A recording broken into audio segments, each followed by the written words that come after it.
सबसे ज्यादा क्वेश्चन हमारे पास आजकल आ रहे होते हैं जी कि घर हमें चाहिए इंस्टॉलमेंट्स पे या घर आप हमें जो है बना के दे दें, हमारी कंस्ट्रक्शन कॉस्ट क्या पड़ेगी घर की कंस्ट्रक्शन कॉस्ट के लिए कुछ चीजें इंपॉर्टेंट होती हैं जो मैं हमेशा कहता हूँ कि यार बने बनाए घरों की तरफ मत जाएं या इंस्टॉलमेंट्स वाले घरों के ऊपर जो ऑलरेडी बने हुए हैं उनमें मत जाएं। आपने सारी जिंदगी का एक फैसला करना है और फिर उसके भी में इश्यूज आएंगे तो आप लोग जो है सारी जिंदगी परेशान रहेंगे। पैसे बचाता है बिल्डर पैसे बचाता है सबसे ज्यादा आपकी दीवारों के बीच में, वहां ईंटों की जगह ब्लॉक्स लगा देता है, आपकी प्राइस बहुत ज्यादा डिफरेंस आ जाती है। ईंटों में भी बहुत ज्यादा डिफरेंस है, ईंट आपको 11 से 12 रुपए की भी ईंट मिलती है और मार्केट से 30 रुपए की भी ईंट मिलती है। अब सेकेंड इंपॉर्टेंट चीज जहां पे आती है वो सरिया कौन सा इस्तेमाल हुआ है, किस ग्रेड का सरिया इस्तेमाल किया गया है, कितना सरिया इस्तेमाल हुआ था, ये सारी बहुत इंपॉर्टेंट है क्योंकि इससे बहुत ज्यादा फर्क पड़ता है कॉस्ट के ऊपर। बाकी रेत बजरी की जो है ना क्या मिक्सिंग थी, क्या जो है ना प्रोपोर्शन थी, किस प्रोपोर्शन में मिक्स किया गया था। फिर घर के बीच में जब आपकी जमीन फर्श बिछाए गए हैं तो फर्श के ऊपर क्या यूज किया गया है, टाइल्स यूज की गई है, मार्बल यूज किया गया है या चिप्स यूज की गई है, ये सारी चीजें बड़ी इंपॉर्टेंट होती हैं। फिनिशिंग के बीच में आमतौर पे बहुत ज्यादा डिफरेंस आता है। फिनिशिंग में आप जो है बहुत अच्छी फिनिशिंग के साथ भी जा सकते हैं, बहुत लो कॉस्ट फिनिशिंग के साथ भी जा सकते हैं। दरवाजों में आप जाके लकड़ी भी यूज कर सकते हैं और अप्लाई भी यूज कर सकते हैं। तो ये बहुत सारे इंपॉर्टेंट पॉइंट्स होते हैं जिनको देखना जरूरी होता है। बिल्डर्स इन सारी चीजों में पैसा बना सकता है और बनाता भी है, तो इसलिए मेरा मशवरा कभी भी नहीं होता कि आप बने बनाए घरों के बीच में जाके सिर्फ इस वजह से कि इंस्टॉलमेंट्स में मिल रहे हैं तो आप शिफ्ट हो जाते हैं। कोशिश करें अपनी चीज खुद बनवाएं, घर आपने रहना है उसको कोशिश करें कि अपना खुद बनाए। जिस तरीके से भी है हमारी कंपनी सर्विसेज देती है या कोई भी बिल्डर से सर्विसेज लें, लेकिन सर्विसेज लेके बनवाएं। जो चीज आप अपनी अप्रूवल से जनक पास करके बनाएंगे और बजट पहले ही तय करेंगे और ये सारी चीजें पहले तय करेंगे तो आपका फायदा है। आप सिर्फ इस खुशी में कि शुरू में डाउन पेमेंट दे के मैंने घर में शिफ्ट हो जाना है और बाकी आगे मैंने इंस्टॉलमेंट्स में देना है, तो आपने 2-3 साल बाद खुद ही उस घर से तंग हो जाना है जब उसमें मसाइल आना शुरू होंगे। तो अब किस तरीके से कैलकुलेशन होती है घरों की, घर में आपने किस तरीके से कैलकुलेट करना है कि मेरी कॉस्ट क्या लगेगी। मैं एग्जांपल देता हूँ, 5 मरला कॉमन साइज होता है क्योंकि सबसे ज्यादा लोग 5 मरले की तरफ जाते हैं घर की तरफ।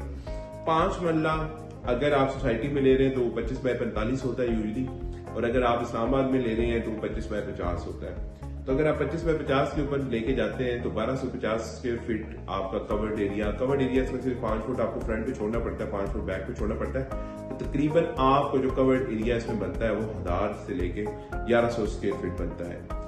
अगर आप डबल स्टोरी पे जाएंगे तो ये 2200 हो जाएगा, और अगर उसके ऊपर मोमटी आप डाल लें तकरीबन 200-300 उसको ऐड कर लें तो तकरीबन 2500 के करीब आपका कवर्ड एरिया बन जाता है। अगर ग्रे स्ट्रक्चर में मैंने आपको बताया है कि उसके बीच में बहुत ज्यादा डिफरेंस नहीं होता, ठीक है ना। आपके पास मटेरियल की बहुत ज्यादा डिफरेंट साइज टाइप्स नहीं है, तो वहां पे आपके पास इतना ज्यादा बड़ी रेंज नहीं होती। वहां पे तकरीबन जो रेंज होती है वो 2800-3000 से शुरू होता है और 4000 रुपए पर स्क्वायर फीट तक आपको ग्रे स्ट्रक्चर्स रेडी होके मिल जाते हैं।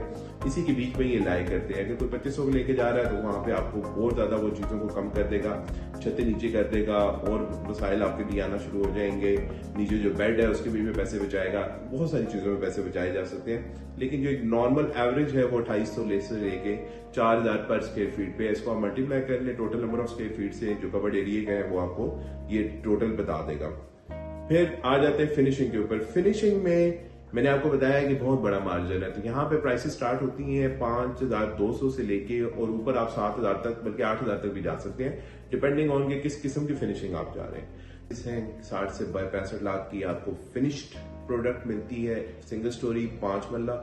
और अगर आप जो है ना इसको जाते हैं देखते हैं इस साइड के ऊपर ग्रे स्ट्रक्चर की तरफ, तो वहां पे आपको 40 से 42 लाख रुपए का ग्रे स्ट्रक्चर बन के तैयार हो जाता है।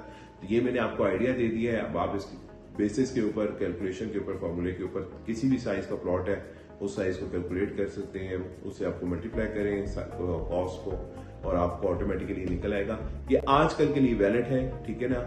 अगर आज से हम 3 साल पहले चले जाएं तो ये 3 साल पहले ये ना ये प्राइसेस तकरीबन 50% थी।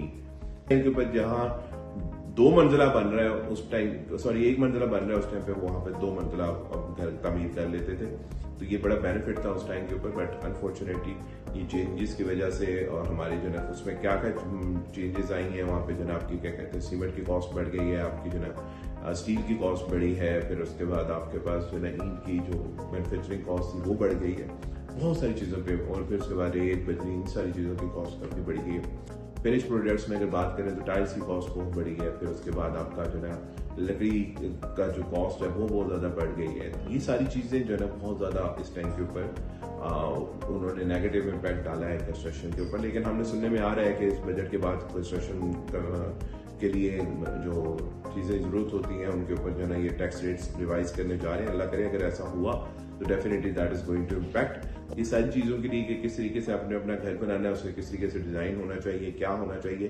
इसके लिए आप हमारी टीम से रब्ता कर सकते हैं, मेरे से रब्ता कर सकते हैं, ऑफिस आ सकते हैं, मिल सकते हैं, डिस्कस कर सकते हैं उसको। अपना ख्याल रखें, दुआ में याद रखें। अल्लाह हाफ़िज़।